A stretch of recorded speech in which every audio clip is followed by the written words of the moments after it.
আমি প্রত্যেক বাবা মাকে বলি যে এক্সপেকটেশন থাকা ভালো, কিন্তু এতটাও ভালো না যে আপনি তার শৈশবটাই কেড়ে নিচ্ছেন, এবং এটা খুব খুব critical factors. Parents need to understand যে হ্যাঁ নিশ্চয়ই আমরা চাইবো আমাদের ছেলেমেয়েরা ভালো হোক, but not at the cost of the pressure যেটা আমরা ক্রিয়েট করছি। এবং ম্যাক্সিমাম সময় কি হয়, বাবা মা যদি একটা জায়গায় না পৌঁছতে পারে, তারা ভাবে যে আমার স্টেপনি হচ্ছে আমার ছেলে মেয়ে, যে তারা পৌঁছবে।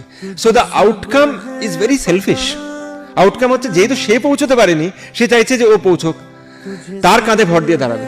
Dude, I think parents should not be so selfish. You have to understand the psychology of the child.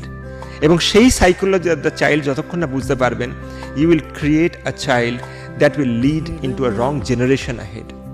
এবং সেটা কিন্তু একটা ফল্টি জেনারেশন বাবা মারা তৈরি করবে, all because they have their expectations, সেইটাকে ওখানে চাপিয়ে দিচ্ছে। সেটা তো সম্ভব না। So I think it's important that parents understand that.